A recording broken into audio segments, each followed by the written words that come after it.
bienvenidos a Problema y Posibilidad en su edición entrevista. El día de hoy estamos con un invitado súper especial, el profesor José Tavara, profesor principal del Departamento de Economía de la Pontificia Universidad Católica del Perú y ex viceministro de Comunicaciones. El día de hoy las personas que lo van a entrevistar es Daniel Medrano, como lo podrán ver en la pantalla, secretario de Responsabilidad Social, y quien les habla, María del Carmen Terry, secretaria de Organización. Muchas gracias, profesor, por aceptar nuestra invitación. A ustedes por invitarme. Muchas gracias a ustedes. Bien, comenzando con el esquema, el día de hoy vamos a hablar sobre el proyecto económico de Juntos por el Perú, específicamente sobre el tema de la competencia. Para contextualizar un poco, la economía peruana se ha concentrado en pocas empresas que, por lo general, estas empresas abusan de su poder dominante y perjudican a los consumidores y competidores. En ciertas ocasiones, estas empresas se ponen de acuerdo para fijar sus precios. Por lo tanto, esto ha ocurrido en el tema de las farmacias y otras industrias, y queríamos saber lo siguiente, profesor. ¿Qué tipo de políticas de competencia se implementarían en un posible gobierno de Juntos por el Perú? Bien, lo primero es la propuesta que tenemos, bueno, el equipo de economistas que estamos asesorando a la candidata, al equipo de candidatos que están presentándose a las elecciones, es contar con políticas de competencia más enérgicas, ¿no? Y mucho más efectivas, ¿no? Cambiando un poco la intensidad que hemos tenido a mi juicio, a nuestro juicio, se han un poco puesto en marcha políticas de competencia de baja intensidad, ¿no? Últimamente ha mejorado un poco, se renovó en algo la composición del INDECOPI, sus cuadros directivos tenían una concepción más acorde con los tiempos, ¿no? Alejada del dogma neoliberal, que es que los mercados se autorregulan, que no hay que hacer otra cosa que es abogar por la competencia y que sean los propios consumidores los que promuevan las fuerzas del mercado y los que se defiendan por sí mismos, ¿no? Adoptar políticas de competencia más efectivas supone varias cosas, por cierto. Supone revisar la escala de multas y sanciones, ¿no? Que a nuestro juicio no es una escala de multas disuasiva, ¿no? Hay toda una literatura económica sobre multas óptimas, se han implementado programas de clemencia, ¿no? Que dan incentivos a la delación, ¿no? Por ejemplo, de las empresas que forman parte de un cartel, eso se ha hecho bien, digamos, ¿no? Pero las sanciones, a nuestro juicio, son todavía poco disuasivas, ¿no? Y de otro lado, el INDECOPI requiere fortalecerse, ¿no? Está asumiendo nuevas responsabilidades, nuevas funciones, entre ellas el control previo de operaciones de concentración empresarial. Esperemos que cuente con todo el apoyo, con todos los recursos, y obviamente hay que pensar en la gobernanza del INDECOPI, en fortalecer al INDECOPI, ¿no? Podríamos, si les parece, entrar en detalle, pero quería lo último decir a nivel más conceptual, es que la competencia no es un fin en sí misma, ¿no? La competencia es un medio, ¿no? Es un instrumento. Si provoca falta de eficacia, como dice Jean Tirole, el premio Nobel de Economía, tiene que ser dejada de lado. No hay que tener la posición más ideológica de que la competencia siempre es buena. Ese es un error gravísimo que ha provocado que tengamos un sistema de transporte, por ejemplo, atomizado, fragmentado, con una pésima calidad de servicio y absolutamente ineficiente. Algunas actividades hay que sujetarlas a otro tipo de incentivos, puede ser competencia por el mercado, vía mecanismo de licitación de rutas, y luego regular la actividad, como ocurre en el mundo capitalista civilizado, ¿no? Y luego las políticas de competencia, lo último ya en relación a esta pregunta, funcionan mejor como parte de una constelación mucho más amplia de políticas públicas. De hecho, en la literatura, las políticas de competencia aparecen como uno de los ejes de las políticas de desarrollo productivo, ¿no? Que van de la mano con otras políticas, como las políticas comerciales, y las políticas de promoción de la capacidad de competir de las empresas, las políticas de innovación, etcétera, ¿no? Entonces hay que pensarlas como parte de ese conjunto.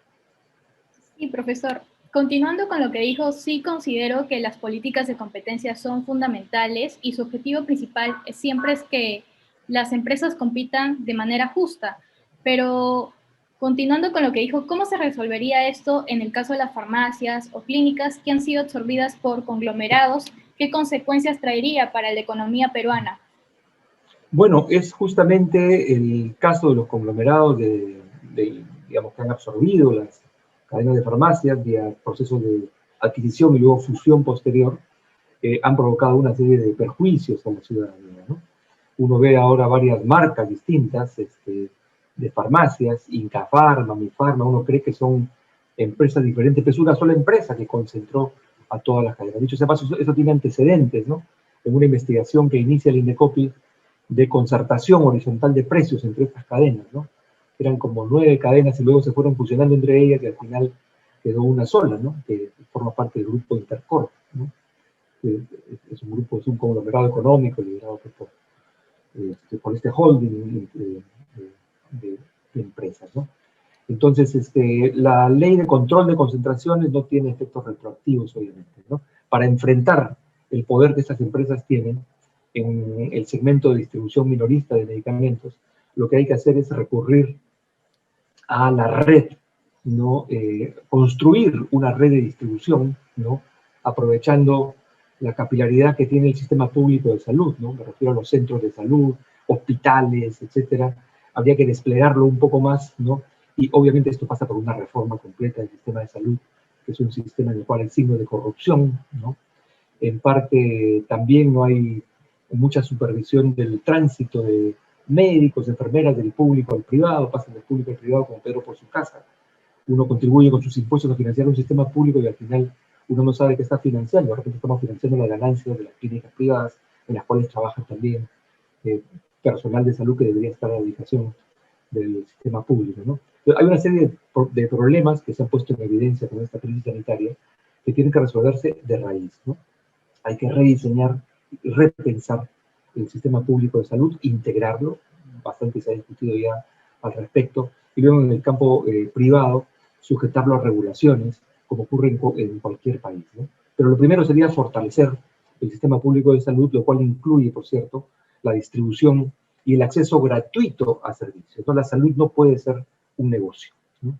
La salud en los países capitalistas, en un gran número de países capitalistas del primer mundo y también incluso del segundo mundo, son servicios que se manejan con otra lógica, ¿no? No con la lógica del negocio, ¿no? Sino ahí lo que cuenta es la ciudadanía, no cuenta la soberanía del consumidor individual, cuenta la ciudadanía. Es más, en algunos países ni siquiera hace falta ser ciudadano para acceder al servicio, ¿no?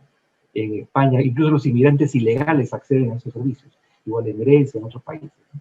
Yo creo que a eso deberíamos apuntar, ¿no? Un sistema público de salud de calidad. Eso va a suponer naturalmente otras reformas, eso cómo lo financiamos, pero por lo menos deberíamos plantear con claridad el norte al cual queremos dirigirnos, ¿sí?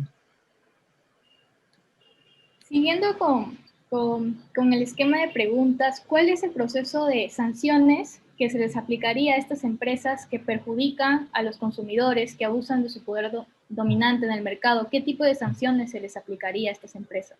A ver, las sanciones son generalmente las multas, ¿ya?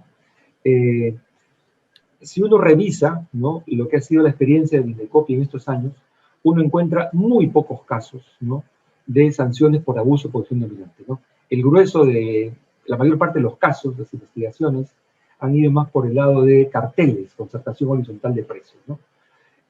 No hay un récord significativo de identificación y de sanción de casos de abuso o posición dominante, y ahí hay varias hipótesis que se pueden plantear. Una hipótesis es de que las empresas temen denunciar a quienes abusan de ellas, prefiero a las pequeñas empresas, ¿no?, por temor a sanciones de parte de las empresas que tienen mucho poder, ¿no? No pueden enfrentarse a las empresas tan poderosas. Por ejemplo, un productor, una empresa mediana que distribuye sus productos a través de una cadena de supermercados, ¿no?, lleva sus productos y le dice, bueno, déjalo acá y te pago dentro de 2 o 3 meses, ¿no es cierto? Y te pongo estos precios, en fin, abusos de ese tipo, ¿no? Empresas que tienen posición dominante, ¿no? Si esa empresa pequeña que siente vulnerados sus derechos, digamos, siente que están abusando de ella, va y se queja, obviamente le cortan la relación comercial y pierde mucho más, ¿no? Entonces, ahí lo que se requiere es una actitud, insisto, más enérgica de parte del INDECOPI, revisar la escala de multas. Hay un debate también acerca de si algunas infracciones, particularmente la participación en carteles de empresas, la concertación de precios a nivel horizontal en un mercado, debería ser materia también de sanciones penales, ¿no? Yo creo que sí, ¿no? Yo creo que sí. De hecho, si las empresas concertan para participar en una licitación, lo cual es estafar al Estado y a todos los contribuyentes, que somos quienes pagamos impuestos, en ese caso sí el Código Penal establece que pueden irse a la cárcel, ¿no? Pero curiosamente, si lo hacían en el sector privado sin venderle al Estado, concertar precios para venderle al público en general, se eliminó con el decreto legislativo 1034, en una disposición final, se eliminó el artículo del Código Penal que tipificaba eso como un delito penal sujeto a sanciones de cárcel. Se ha reintroducido, se ha reincorporado eso a raíz de la pandemia y estos problemas que hubieron con la especulación de bienes de primera necesidad, se ha reincorporado en el Código Penal. Enhorabuena. Yo creo que este tipo de delitos deberían recibir sanciones muy enérgicas, incluyendo, repito, en mi opinión personal, sanciones de cárcel para los casos más graves. No se trata pues, de abusar tampoco del derecho, ¿no? Y luego, insisto, revisar la escala de multa bajo el principio de que la multa tiene que ser suficientemente alta para que a la empresa le resulte más rentable cumplir la norma en lugar de incumplirla, ¿no? Cuando la multa no es alta, la empresa hace su costo-beneficio y dice, bueno, incumplo la ley consciente y deliberadamente, ¿no? Porque el beneficio que voy a obtener es tan alto en comparación con la multa pequeña que si me descubren y me sancionan, pago la multa y no hay ningún problema. El crimen paga, ¿no? Esa ha sido un poco la lógica. No solamente en ese país, en ese caso hay artículos académicos sobre otros países que llevan ese título, el crimen paga, ¿no? No debería ser que el crimen pague, ¿no? Las sanciones deberían ser disuasivas, ¿no? Incluyendo, insisto, la posibilidad bueno, que ya está planteado, ya se ha aprobado una norma, entiendo, que reincorpora en el Código Penal la tipificación de estos delitos, ¿no? Bien, profesor, y usted también menciona que Indecopi tiene un rol principal en ese sentido. ¿Cómo evaluaría usted el desempeño que Indecopi ha tenido en estos años? Bueno, el Indecopi en los últimos años, a mi juicio, ha tenido un desempeño bastante mejor que el que tuvo inicialmente, ¿no? A mi juicio, durante la década del 90, ¿no? El Indecopi fue conducido por personas que tenían una visión muy radical, ¿no? Muy fundamentalista, ¿no? De libre mercado, ¿no? Y que básicamente pensaban pues, que el Indecopi debía jugar, por ejemplo, el rol de árbitro, era la metáfora que se utilizaba, ¿no? El árbitro es una persona que arbitra pues, una relación. El mejor árbitro en un partido, en un deporte, por ejemplo, es el árbitro el que pasa desapercibido, el que deja que el juego fluya, ¿no es cierto? El que menos interviene. Claro, eso parte de la presunción de que las empresas y los consumidores están al mismo nivel en cuanto a capacidad de negociación, y eso sabemos no ocurre cuando los mercados están concentrados, cuando hay monopolios, no hay equidad en la relación, no hay igual poder de negociación. En esos casos le corresponde al Estado defender a la ciudadanía, defender a los consumidores. Ojo, cuando hablamos de políticas de competencia, no solamente consumidores de bienes finales, estamos hablando también de productores, pequeños productores que se ven afectados cuando se concentran los mercados de insumos o se concentran los canales de distribución. Existen estudios que revelan también, en muchos otros países, cómo los trabajadores se ven afectados cuando el mercado se concentra, sobre todo en ciudades intermedias, ¿no? Hay un solo empleador que impone condiciones, un conjunto de abusos, ¿no? Entonces, hay que tener esa visión más sistémica de la competencia, ¿no? No sé si con eso respondo a la pregunta. Bueno, me estaba preguntando en relación al Indecopi. El Indecopi, a mi juicio, ha evolucionado en la dirección correcta. Antes estaban en contra, por ejemplo, de que se regule la concentración del poder de mercado vía fusiones. Estaban en contra del control previo, pero desde hace ya varios años que el Indecopi viene insistiendo en la necesidad para darle coherencia a las políticas, de incorporar en el marco normativo peruano el control previo de concentraciones, algo que vienen observando los expertos internacionales, la OCDE, las Naciones Unidas, los think tanks, el Banco Mundial, desde hace varios años, ¿no? Desde hace unos 15 años que se vienen presentando proyectos de control de fusiones, por proyectos legislativos para controlar y regular fusiones. Lamentablemente se opusieron de manera sistemática los ministros de Economía, ¿no? Ahí tengo yo los documentos que me llevan oponiéndose, y la CONFIEP, ¿no? Felizmente se ha aprobado recientemente ya este proyecto, con lo cual se completa el marco normativo. Ahora lo que toca es aplicar la ley con inteligencia, con responsabilidad, y para eso se requiere, insisto, el fortalecimiento del Indecopi. Si quieren podemos discutir qué cosa es fortalecer el Indecopi, que es una tarea, a mi juicio, fundamental, ¿no? Que debería estar en la agenda. Lamentablemente muy poco se discute, ¿no? Profesor, y la pregunta final, para ya acabar y vinculado también al tema de Indecopi, está con una discusión que ha tomado relevancia en los últimos días, que es sobre la autonomía constitucional de Indecopi. ¿Considera pertinente que Indecopi se convierta en un organismo constitucionalmente autónomo? ¿Cuáles serían las consecuencias para esta institución? Sí. Totalmente de acuerdo que sea un organismo con autonomía constitucional, de hecho eso es lo que estamos proponiendo en Juntos por el Perú. No es únicamente Juntos por el Perú quien propone esto. Es más, creo que no debería ser solamente el INDECOPI, los organismos reguladores también deberían contar con autonomía constitucional, ¿no? Eso le daría mucho mayor fortaleza, ¿no? Mucho mayor autonomía, ¿no? También están en juego los mecanismos de selección. Es más, bueno, la propuesta de dotar al INDECOPI de autonomía constitucional viene del propio INDECOPI. El INDECOPI ha publicado un documento de fortalecimiento de la institución que contiene justamente esa propuesta de elevar el INDECOPI a rango constitucional, es decir, incorporar un artículo en la Constitución que reconozca su autonomía, a la par que la Contraloría de la República, que la Defensoría del Pueblo, que el Banco Central de Reserva, que la SBS, etcétera, etcétera, ¿no? Luego está obviamente qué cosa supone que tenga autonomía. Supone que los mecanismos de selección, ¿no?, sean los mecanismos adecuados, ¿no? Es más, bajo el marco normativo vigente, sin la reforma constitucional, se podría mejorar la composición de los consejos directivos.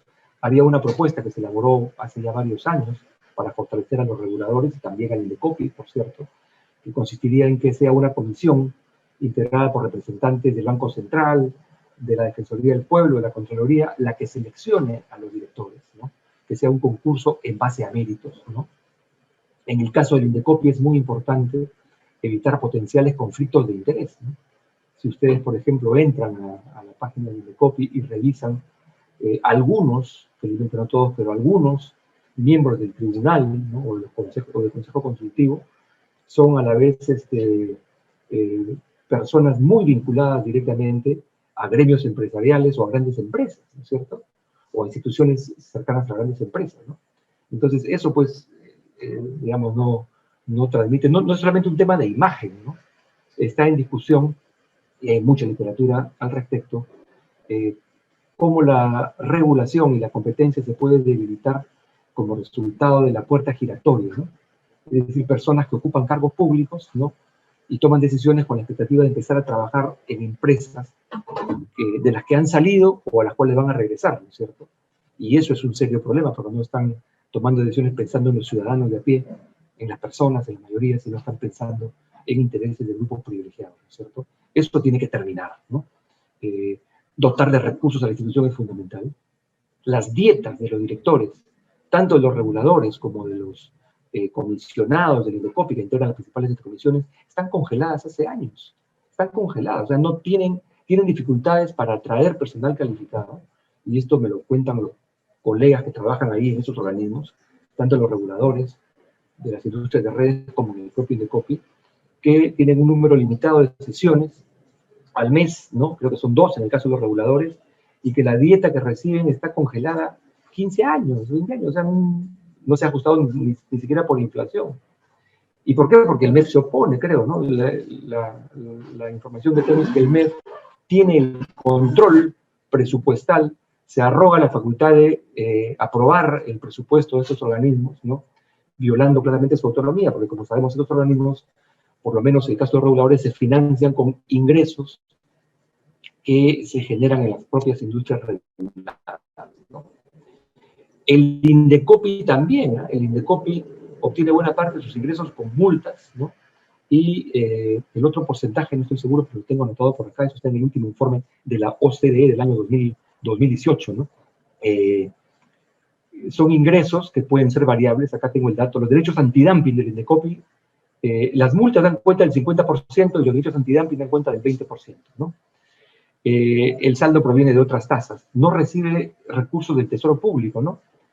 Esto puede generar incentivos perversos, ¿no? En el sentido que pongo más multas para tener más ingresos, lo cual no está bien, digamos, ¿no? Pero estos recursos fluctúan en el tiempo, ¿no?, y no ofrecen una base estable para el financiamiento de las actividades de la organización.